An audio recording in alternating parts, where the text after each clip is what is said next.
and good evening to participants. First, let me extend a warm welcome to our distinguished ministers and chiefs of defense.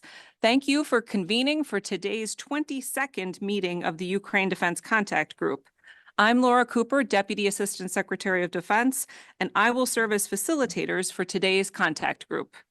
I would like to welcome Minister Umerov and the Ukrainian delegation for today's meeting. As always, we are grateful for your attendance and looking forward to hearing from you shortly.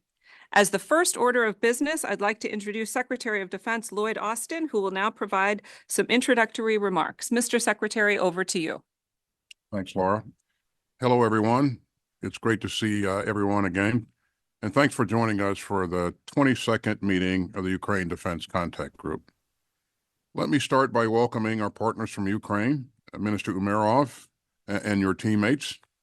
We're meeting at a moment of challenge. Putin's invaders have launched another offensive onto sovereign Ukraine territory. And the Kremlin's forces will try to make further advances in the weeks ahead and try to carve out a buffer zone along the Ukrainian border. This is a hard and dangerous fight, but Ukraine's defenders are showing extraordinary courage and skill, and they're putting the capabilities that this contact group has provided to good use. Putin's new offensive in Kharkiv just underscores the importance of this contact group. Some 50 countries of conscience from around the world are standing up for Ukraine again today.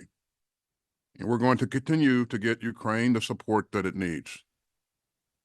The United States remains determined to do our part. We are again delivering urgently needed assistance to Ukraine, and the security assistance that we are now rushing to Ukraine will make a difference in this fight. And that includes 155 millimeter artillery rounds and ammunition for HIMARS. It includes air defense capabilities and anti-armor systems, which come from $1 billion drawdown from our stocks after President Biden signed the National Security Supplemental last month. And thanks to the passage of the supplemental, we'll continue to approve substantial security assistance packages for Ukraine. And you'll see a steady flow of U.S. assistance to Ukraine week after week. President Biden announced an additional package worth $400 million earlier this month. And that will help Ukraine defend Kharkiv and other frontline areas under renewed Russian threat. We've already delivered many of Ukraine's top priority requirements, and much more assistance is on the way. That includes additional munitions for NASAMS and Patriot air defense systems, more HIMARS systems and ammunition, Stinger anti-aircraft missiles, and Javelin and AT-4 anti-armor systems.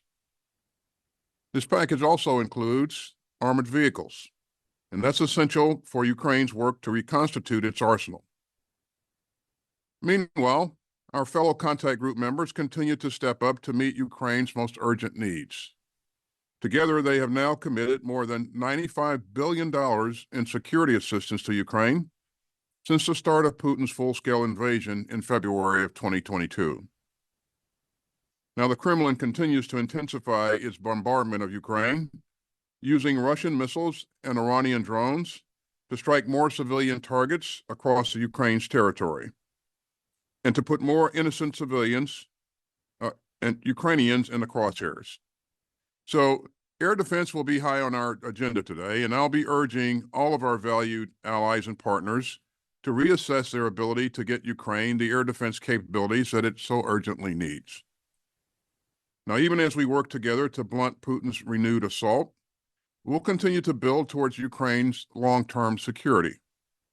We now have 8 capability coalitions up and running, and that provides a sustainable, practical, and nimble mechanism for our allies and partners to coordinate with one another and to meet Ukraine's immediate needs and to build a formidable and sustainable future force to ward off future Russian aggression.